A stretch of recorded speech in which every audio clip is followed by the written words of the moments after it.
Okay, as we can see, I have left 3 short trades open since yesterday's session. I actually traded outside of the London trading session on purpose, just to show you how risky it can be. This went as much as minus 600 US dollars at some point, but because I knew that the overall trend is bearish on the Euro US dollar, we have broken below this trend line. I expect the market to go even lower today or tomorrow, so I left them open nonetheless. Now back to the 30-minute chart.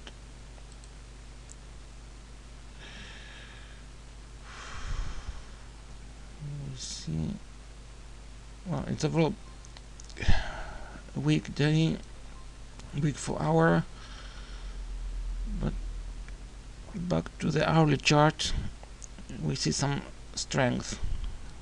30-minute strength, 15 minutes weakness.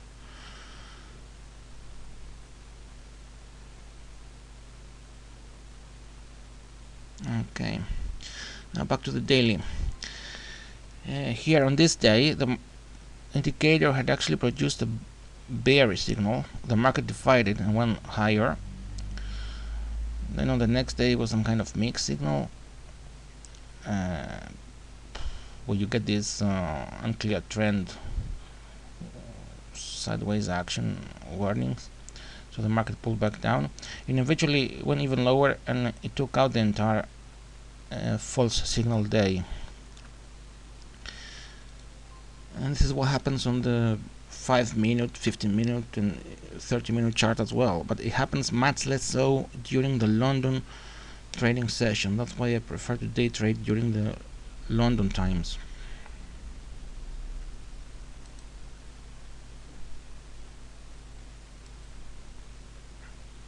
Now if I go back to that 50 minutes, weakness, remaining seconds 5, 3, weakness again,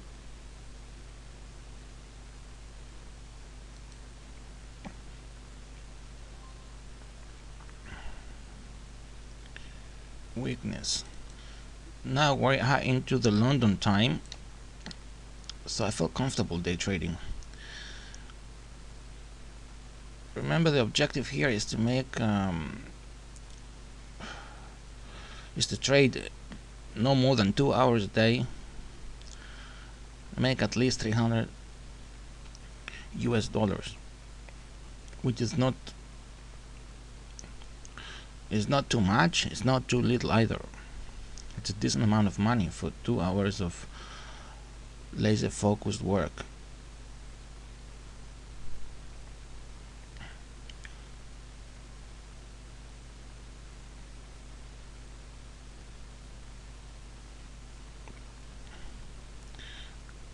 I find day trading a little bit boring. It actually is. The market tends to trade flat and lacks action. At least during the London trading session, things are somewhat better, and the probability of winning is much better using this strategy. So I don't trade into the US session at all, and I don't know about the Asian session.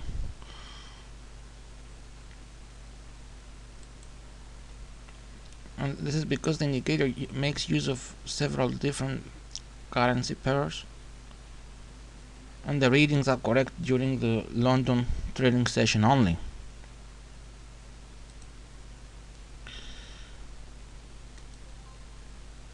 $15-minute chart. Okay, even on the 15-minute or 5-minute chart, if the market defies signals, let's say where you get some,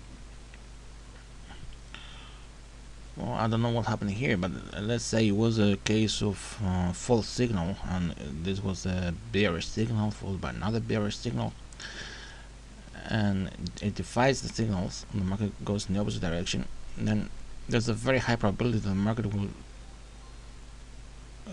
come back to the entry point of the losing trade. We just don't know when this will happen. It will happen in an hour, in 3 hours. Again, the London trading session is much easier to handle, even in the case of losing trades and false signals. And even those happen much less frequently.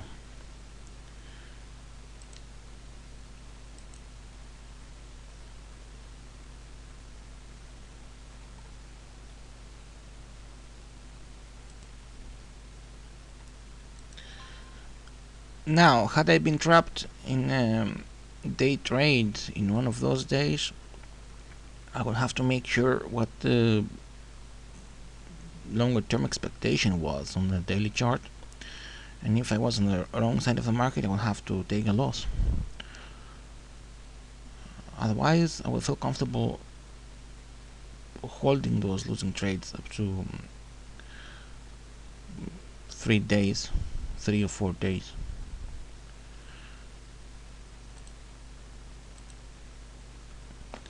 Actually, I used to have a role for trading. It was kind of imaginary stop in the time dimension, by where I would in swing trading I would wait up to 3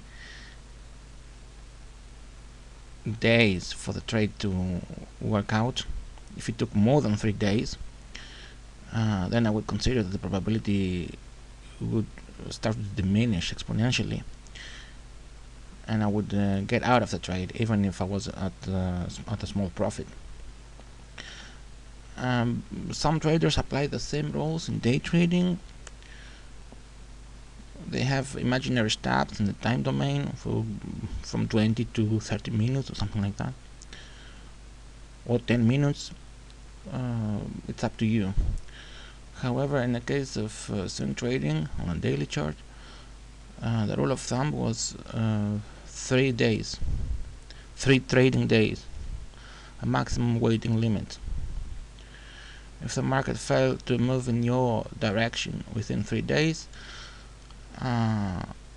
this imaginary time step was triggered and you will have to get out. And more times than not, this was very correct.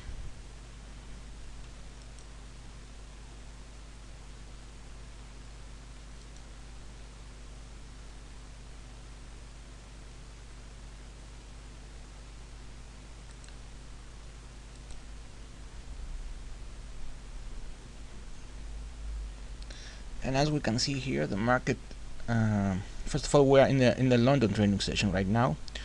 It's 8:40 London time, so the signals are much more reliable. We have bearish 30 minute, bearish 15 minute, 200 seconds to go. Let's see.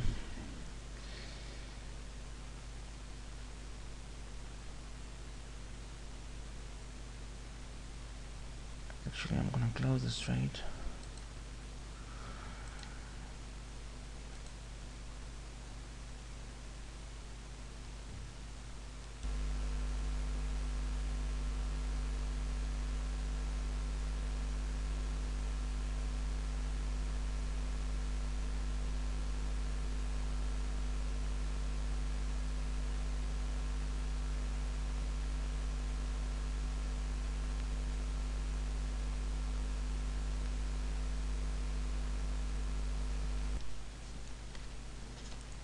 As you can see here on the 1 hour chart, we have a strength alert.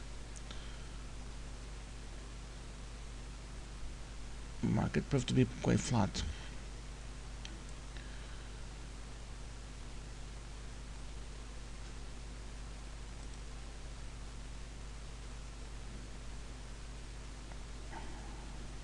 Similar situation might work out on the 4 hour chart.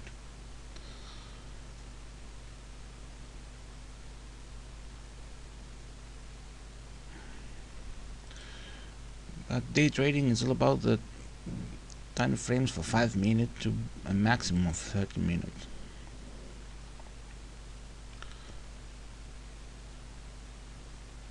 this gives us plenty of time to get in and out.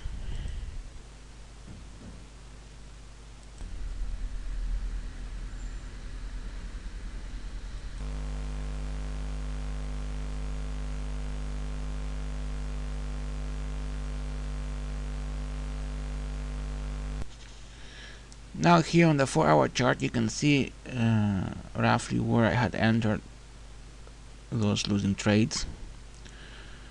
It was after the well after the London session had ended. The signals were defied by the market went higher, and now during the next London session the market is coming back slowly. Now this is not how you're supposed to use this indicator. You're supposed to trade strictly within the London trading session. But if you happen to get caught in a losing trade, or for whatever reason leave a trade past the session, you should pay attention to the longer term trend to manage risk. And don't panic.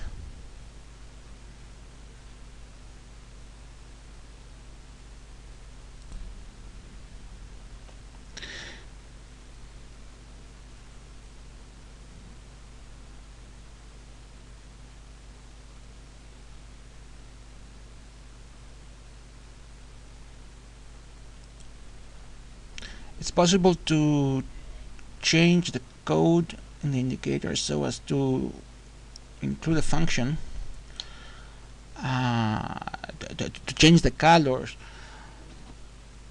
of the candles where the signal has been defied by the market, so as to warn you of a possible comeback to the entry level.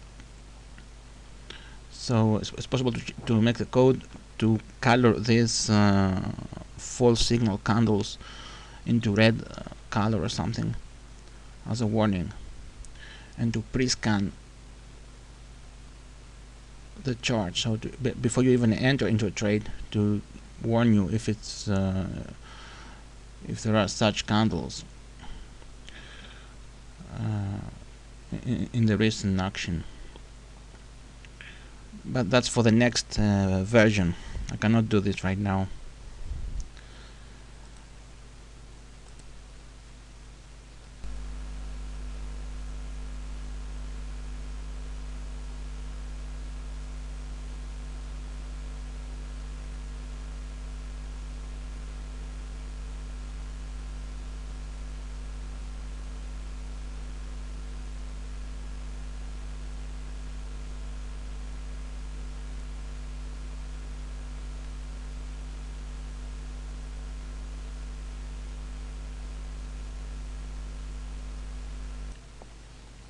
Now we have a few new strength signals. So I'll get now at a loss of $130. As you can see, these signals during the London trading session work out very well. As soon as the strength alerts come up, the market will move higher, more or less higher. You can make money straight away.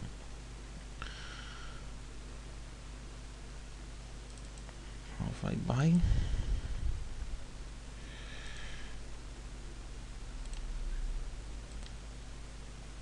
and it works perfectly. But it can get very boring, trust me, extremely boring. That's why I don't really like day trading.